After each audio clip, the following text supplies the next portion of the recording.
Hello and welcome. You're watching the morning news show on CNN News 18. I'm Queena Sharma and I'll take you through all the latest news and updates from in and around the world. But first up, we are discussing the Parliament's Logjam. Today, day 7 of the monsoon session of Parliament will resume. Now, the opposition alliance India will meet once again to reinforce their protest against the government on Manipur issue. This comes a day after the Home Ministry decided to hand over the probe in the viral video to the CBI. Now, the opposition is not placated and wants the Prime Minister to be present in Rajya Sabha for a discussion on the events in Manipur. Meanwhile, a delegation of the alliance is slated to visit Manipur for 2 days, starting today. Now, the delegation hopes to give inputs for the no-confidence motion that was moved by the Congress and the BRS a day before. But yesterday, there seemed to be a divide within the alliance over the solo rush by the grand old party. Partners like the DMK, TMC and the CPIM and a few other parties were upset over the matter. Let's take a look at some of the reactions. जो भी आपस में यहाँ देश में विवाद हो, कम से कम देश के बाहर, तो हमें एक जुड़ के हमें पूरे भारत को एक किस्म से यूनाइटेड इमेज, यूनाइटेड पोजीशन दिखानी चाहिए. और जो आज जो व्यवहार जो विपक्ष का था संसद में, राज्यसभा में, ये मैं कहूँगा पूरे देश में इस पे ध्यान देना चाहिए कि कम से कम जो जहां देश की हित हो, जहां देश की प्रगति हो, जहां देश की उन्नति हो, जो हमें कहीं राजनीति को साइड में रखकर इसकी तो हमें कम से कम अप्रिसिएशन, इसकी प्रशंसा हमें करनी चाहिए. When a motion of confidence is admitted into the House, no substantive business can take place until that motion of confidence is disposed of. So the government cannot be passing bills while this no confidence motion is pending. So it is incumbent that they bring the no confidence motion to vote very quickly. But before that, we are asking the Prime Minister to come and make a statement about Manipur, and they are being very obtuse about it. The Prime Minister waxes eloquent about a mythical third term and in his speech yesterday, but does not want to come to the House to talk about a pressing issue which is happening currently in Manipur. So this is very unfortunate. But let me make it very, very clear. When a no confidence motion is pending, Parliament cannot, the government cannot transact any substantive business. मुझे लगता है कि मणिपुर के मुद्दे पर माननीय प्रधानमंत्री जी ने बयान दे दिया है और प्रधानमंत्री रोज बोलते हैं ऐसा बिल्कुल नहीं है. और मणिपुर के बारे में हमें जरूर चिंता है. वहाँ जो भी कुछ हो रहा है वो शांति करने की कोशिश हो रही है, लेकिन वहाँ कुछ म्यांमार से वगैरह कुछ आतंकवादी एक्टिविटीज वाले लोग वहाँ घुस रहे हैं और इसलिए मुझे वहाँ जो हिंसा बढ़ती जा रही है, लेकिन वहाँ शांति होनी चाहिए. और इसीलिए राहुल गांधी जी ने अपने मेंबर को बोलकर चर्चा की शुरुआत करनी चाहिए मणिपुर पर. क्या सुझाव है, सुझाव उन्होंने देने के लिए हाउस चलना चाहिए, लेकिन हाउस नहीं चल पा रहा है. मुझे लगता है कि माननीय प्रधानमंत्री जी ने जरूर मणिपुर के विषय पर अपना बयान दे दिया है और अमित शाह जी जब चर्चा होगी तो उसका रिप्लाई अमित शाह देने के लिए तैयारी है. और इसलिए मुझे लगता है कि इतना हंगामा करना ठीक नहीं है. Terrible what happened in Manipur for the women, but it's also terrible things are happening to others. 55,000 people have been displaced from their homes. We're looking at 149 people whose lives have been lost. This is not a small matter. You can certainly talk about other states if you want to, but the other states have not had any of these situations. I do believe in many ways that the opposition loses out when there is disruption, because we are the ones who want to question the ministers. We are the ones who have to raise constituency issues. We are losing our 0 hour. We are losing our all sorts of opportunities to put the government on the spot. But I think the decision was taken by the leaders of all these parties to go for disruption because they felt it was the only way of getting the government to focus on the most burning issue in the country. And the sad truth is the government is still not focused on the burning issue. So we are looking at a situation where the opposition is losing out, the government is losing out, the whole country is losing out. देखिए, राहुल गांधी जी और बच्चे में कोई फर्क नहीं है, वो एक बच्चे हैं। जैसे सांसद में जब से उनकी सदस्यता गई है, संसद नहीं आ रहे हैं, तो लोकसभा पूरा सुना सुना लगता है। जैसे हमारे आपके बच्चे होते हैं, घर आप जाते हैं तो बच्चों के कारण जो है वो हंसी खुशी किलकारी जो है गूंजती रहती है, क्योंकि बच्चे को बुद्धि तो होती नहीं है, वो आपसे इसी तरह की उलझुल की बातें करता है। तो राहुल गांधी और बच्चे में कोई फर्क नहीं है। राहुल गांधी के बिना संसद जो है जिस तरह से सूना लगता है, वैसे भी यदि ट्वीट नहीं करें तो लोगों को जो है मजाक का एक साधन नहीं मिले। तो देश भर में जब भी उनका ट्वीट आता है तो लोग उसके बड़े चाव से इसीलिए देखते हैं कि वो मजाक के पात्र बनते हैं। मणिपुर की जो पूरी स्थितियां हैं वो 1956-57 में आपसा लगाया था आपने, उसके कारण मणिपुर की स्थिति ऐसी बढ़ी है। और जो जवाब देना होगा माननीय प्रधानमंत्री जी जवाब देंगे, अविश्वास प्रस्ताव पर सारी बातों पर चर्चा होगी। भाई वो अगर नारा लगाएंगे तो हम चुप कैसे रहेंगे? वो अगर नरेंद्र मोदी के खिलाफ में, सरकार के खिलाफ में नारा लगाएंगे तो सत्ता पक्ष भी चुप नहीं रह सकता है। और आज काला कपड़ा पहनकर आने की आवश्यकता क्या थी?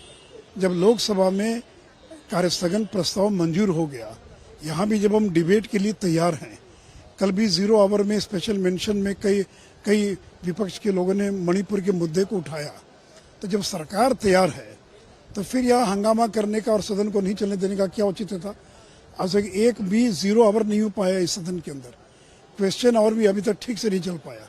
तो आप अगर सदन को बाधित करेंगे तो हम लोग का भी तो धैर्य की एक सीमा है, इसीलिए उनका जवाब देना बहुत आवश्यक था। इसलिए सत्ता पक्ष की ओर से भी नारेबाजी हो रही थी कि काला मन काला धन नहीं सहेगा हिंदुस्तान में। संसद का सत्र जब चलता है, 75 वर्ष की ऐसी परंपराएं हैं कि नीति संबंधी वक्तव्य प्रधानमंत्री सदन के पटल पे देते हैं। ये पहला अवसर है जब भार दिया गया। विरोध के तरीके हैं, जब आवाज ना सुनी जाए तो ब्लैक डे मनाते हैं, ब्लैक फ्लैग करते हैं। ये पुरानी परंपरा का हिस्सा। अगर किसी ने हमने गुनाह किया है तो डालो ना जेल में, कौन रोकता है आपको? देश के अंदर किसी कोने में कोई हादसा होता था, देश के प्रधानमंत्री तुरंत बोलते थे, न्याय की बात करते थे और वहां पहुंच जाते थे। आज प्रधानमंत्री जी दुनिया घूम रहे हैं और उसी दुनिया मणिपुर की चिंता करके थू थू कर रही है, और प्रधानमंत्री जी मणिपुर नहीं जा सकते हैं। एक छोटी सी चिंगारी होती है, वो आग का रूप रहे, उससे पहले उसको ठीक करना चाहिए। जब मणिपुर की समस्या शुरू हुई तो प्रधानमंत्री और गृह मंत्री कर्नाटका में पहुंच गए थे, चुनावी राजनीति कर रहे थे। क्या कर रहे थे? और आज भी जब हालत बने हैं, इसके लिए जिम्मेवार कोई है तो प्रधानमंत्री है। देखिए, हमारे सीनियर लीडर जा रहे हैं उसमें,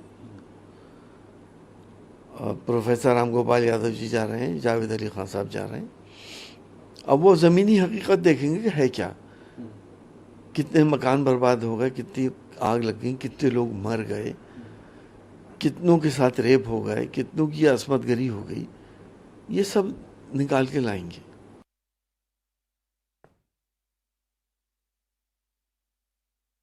Well, moving our focus now to PM Modi's mega Vikas push.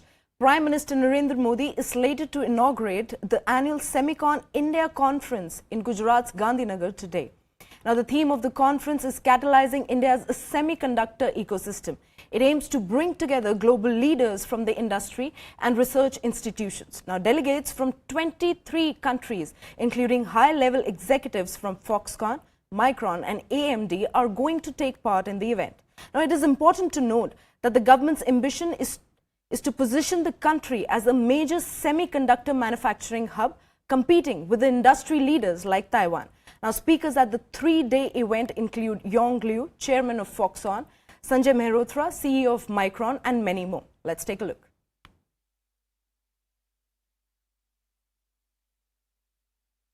Now, shifting our focus to the Manipur crisis. The centre has spoken to both communities in Manipur in an attempt to get them on the same table soon. Now, violence continues, but reportedly on a smaller scale. There are still 30,000 personnel deployed on the ground to take over. Now, as the situation remains tense in the violent state of Manipur, a government source has told CNN News 18 that the CBI will probe the viral video case where 2 women were stripped and paraded naked, molested on camera and then allegedly gang raped. Now, a Supreme Court hearing on the violence in Manipur is on the cards. The Apex Court asked the centre and Manipur government to submit a report by July 28th regarding the steps taken to bring the perpetrators to book and what steps are being further taken to prevent such actions in the future. The human tragedy continues to unfold in the conflict-hit Manipur, which remains on the edge as the path to normalcy remains a rocky one. Now, CNN News 18's Kamalika Sen Gupta gets us the latest from the ground zero. Take a look. On Wednesday, there were more than 20 houses that were set on fire in Moreh. People from Moreh who already had left their home around May, they are now staying in relief camp. But today in Thobal, they are staging this protest because those who left their house there in Moreh, all of their houses have been set on fire and they are sitting in this protest. They are saying that enforce more state force. They are saying that stop burning our houses. They said that compensate burn looted properties. So you can see the women, the children, the senior citizens, they are all now, they have just, this is the Thobal main road. They are sitting in this road and they are saying that they want to go back to their house. They don't want to stay in a relief camp. Would like to talk to them. ये बताइए कि आप लोगों का क्या मांग है? हमारा जो 3 मई से हमारा घर जल करके सब सामान चोरी हो चुका है, उसी से हम लोग भाग कर आया हुआ है। 3,500 आदमी हैं। हम लोग जहाँ 11 रिलीफ कैंप पर बैठा हुआ है।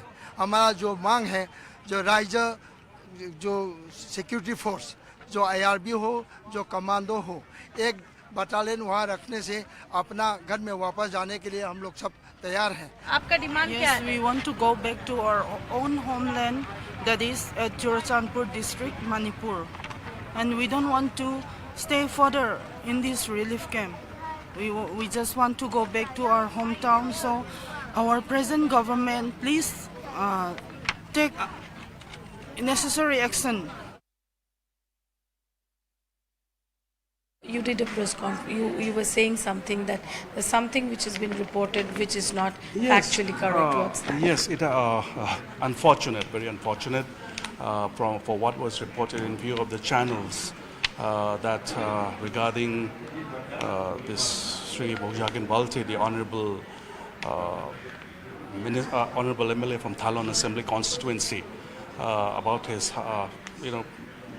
treatment at Delhi and this thing. This is what they have given as if the government has not done anything. The government has forgotten that he exists, or the government has not been taking care of him.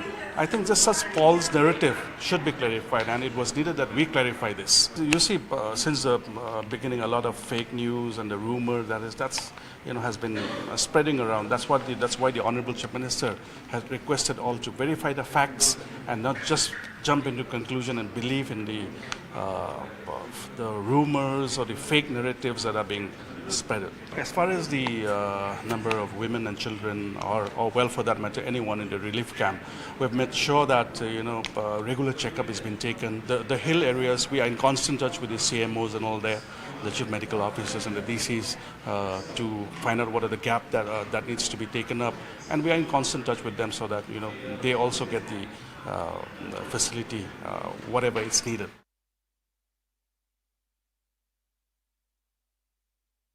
Well, moving our focus now to the state of Jammu and Kashmir. After more than 3 decades, thousands of Shia Muslims in Jammu and Kashmir took part in a procession to mark the 8th day of Muharram. Dressed in customary black, thousands of Shia mourners participated in the traditional procession from Guru Bazar near the old city of Srinagar to the Dal Gate area amid 3-tier security arrangements. Now, people from all age groups were seen walking with the procession. Many have described allowing of procession as a historic moment. Now, this comes after Jammu and Kashmir on Wednesday gave the permission to the religious procession. This permission is significant since it was not allowed for more than 3 decades, as the government saw processionists as being soft towards the separatist movement. It was banned at the start of the militancy in Jammu and Kashmir in 1989. In what is being termed as a historic decision by the J&K government today, thousands of people came on the streets of Srinagar. These are particularly Shia Muslims who whose procession would every year march from an old city area to Dal Gate in the uptown, was not allowed by the government. But this year, it's been more than 30 years. When the militancy erupted in the 90s, these processions were banned. But now, this year, the government taking decision that they will go ahead and allow them through these areas. But there were conditions, like they could not raise, any anti-national slogans or any provocative slogans. At the same time, the government asked them not to fly any drones and not to use any other flag other than these religious flags. This has been a decision where the government is being applauded because we have seen year after year such processions being banned and people not being allowed to visit. We see frequent clashes in these areas, but this year it seems like the government has taken into confidence the stakeholders who were told to make sure that the gathering is kept limited, but they were also later on told that they could march. But yes, the permission was given by the government, and that is there you see thousands of people marching through the streets of Srinagar and reaching here in Dal Gate. Street violence अब जम्मू कश्मीर से समाप्त। आज मुझे आपको सूचना देते हुए हर्ष 30 वर्ष बाद आज मुहर्रम का 8वां जुलूस शांति के साथ पूरे श्रीनगर की सड़कों पर होते हुए अब वो वापस लौट रहा है। धार्मिक आयोजनों में राजनीति की जाए, मैं समझता हूँ कि सबसे गलत बात है, और इसलिए मैं आप सबसे कहता हूँ भाई ये जो सूफिज्म है, ये मोहब्बत है, ये हम सब आपस में कायम रखें, शांति सद्भाव बनाए रखें। और मुझे लगता है कि अब यहाँ के युवा में नई आकांक्षाएं, नए सपने जन्म लेने लगे हैं और दूसरे दिन एक नया स्टार्टअप अब कश्मीर में आ रहा है। जब मजहबी इजाजतों की बात होती है तो फिर क्यों ना जुमा के रोज जामा मस्जिद में जुमा की नमाज की इजाजत, इस पर भी फिर अब कोई रोक नहीं होना चाहिए। ईद पे ईदगाह में ईद की नमाज की इजाज़त क्यों नहीं? इस साल 2 बार ईद पे हमें इजाज़त नहीं दी नमाज पढ़ने की। मैं चाहता हूँ कि गवर्नमेंट की तरफ से ये बयान आए कि इसके बाद इस पे कोई रोक नहीं होगी और आज़ादाना तरीके से लोगों को वहाँ पे नमाज पढ़ने की इजाज़त होगी।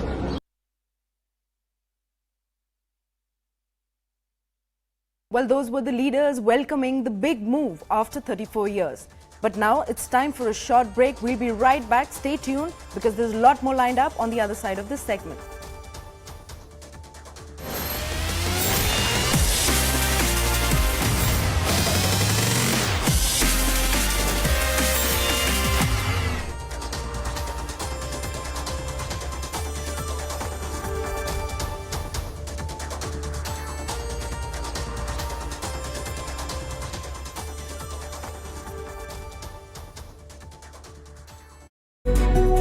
चेंज देयर नेम, आपके नाम बदलने से काले करतूत बदलते नहीं है। Zaka, my friend G.B. Narasimha Rao knows, and perhaps he didn't say this.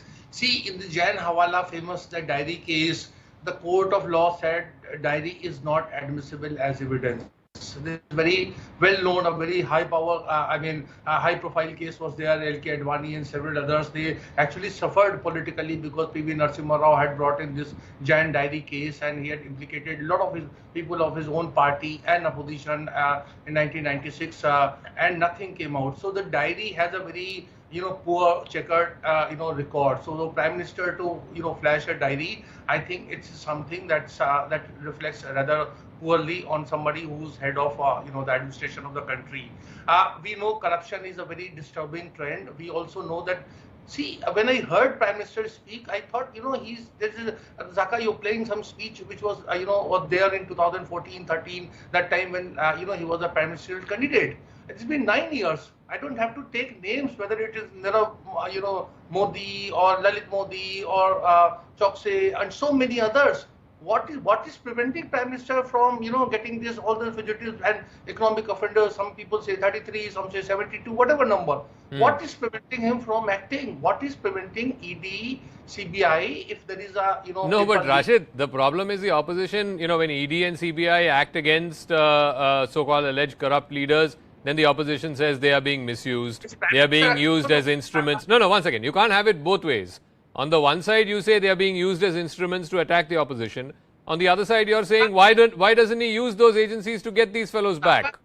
Is Prime Minister accountable to the country or to rule of law, to constitution or to the opposition? Why I gave you so many names of this, these fugitives and all. Why is he not acted against them? What is preventing him? Is it because of opposition that government is not acting against Nirav Modi or Chokse? Okay. So Nalin Mehta, the other point that he made was, and he said this at the start of Parliament as well in the context of Manipur, saying, crimes against women should be unacceptable, whether they happen in Manipur, whether they happen in Rajasthan, Chhattisgarh, wherever it is. And today he reiterated that as well. And Rajasthan, by the way, has the record of being one of the most infamous when it comes to crimes against women. I think the NCRB data is, as of last year, 2022, 40,738 cases of crimes against women. It's the second highest for any state in this country. The opposition is saying that this is a false equivalence, that you can't say just because to divert attention or just to negate or blunt the criticism of what's happened in Manipur, you can't cite Rajasthan, you can't cite Chhattisgarh. Is that a fair criticism? So Zaka, I think look, I think politicians will always play politics.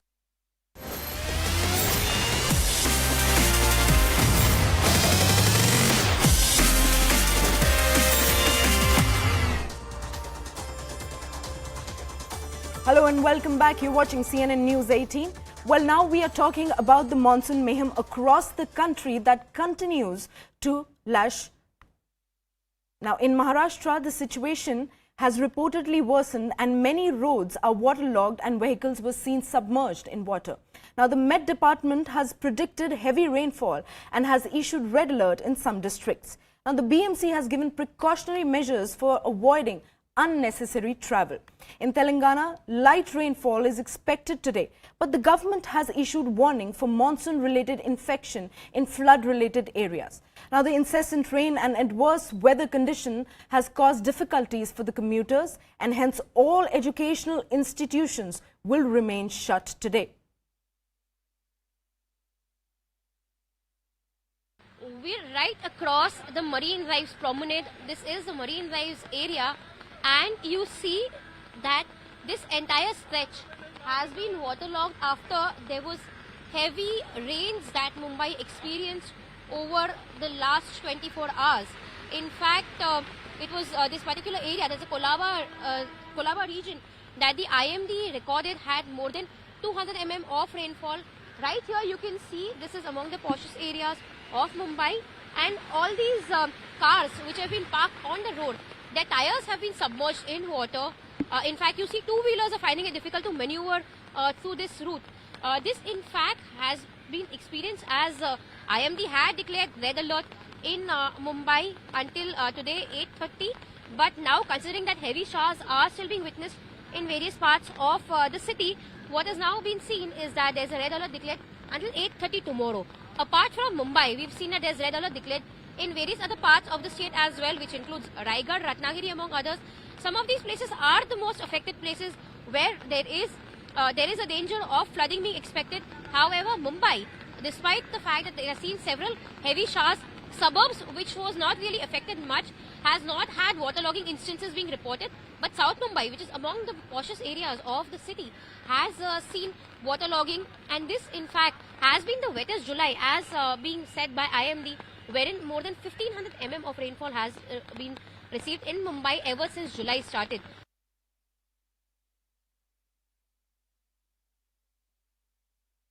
Well, we are now shifting our focus to some positive news. Now, this is the story of Muktaben Dagli, who lost her vision at the age of 7 to meningitis and had to drop out of the school. But she was determined about education being the path to a better living.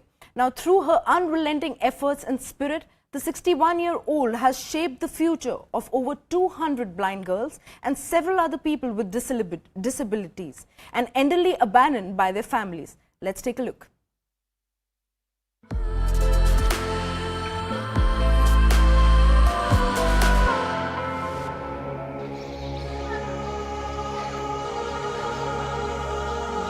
Rising India brings you a story of Muktaben Dagli, who through her unrelenting efforts and spirit has shown us it is never too late to rise and fight for our less privileged. At the age of 7, Muktaben Dagli lost her vision to meningitis and had to drop out of school. But she was determined that education is the only way to a better life. A resident of Ankadia Nana, a small village near Gujarat's Amreli district, Dagli convinced her parents to send her to a school which was for the blind. It was a tragic news that changed her life. At 14, Dagli found out that one of her friends died after she was allegedly fed poison by her parents for being blind. And after this incident, Dagli decided to serve the differently abled. Dagli was fortunate enough to find a life partner who was in sync with her goals. In 1995, Dagli started the Pragna Chakshu Mahila Seva Kunj with her husband, a non-profit organization which provides education, food and accommodation to blind girls. आज इस संस्था में 200 लड़कियां हैं, 20 बुजुर्ग माता हैं, 35 ऐसी लड़कियां हैं कि जो अपने आप कुछ कर नहीं पाती हैं, जो मल्टी हैंडीकैप हैं, उनको लड़ाना, कपड़े पहनाना आदि सब उनका जो नित्य क्रम है वो हम खुद कर रहे हैं. Till now, the 61-year-old has shaped the future of over 200 blind girls, and in addition to that, she has also undertaken the responsibility of taking care of people with various disabilities and the elderly who have been abandoned by their families. Her inspirational story won her accolades from Prime Minister Narendra Modi in his Mann Ki Baat podcast. Muktaben Dagli is a recipient of over 50 awards, including the Padma Shri. She is an inspiration to many, and her courage is a reflection of rising India's She Shakti. We at the News 18 network salute Dagli for breaking the barriers and believing in Main Kar Sakti Hu.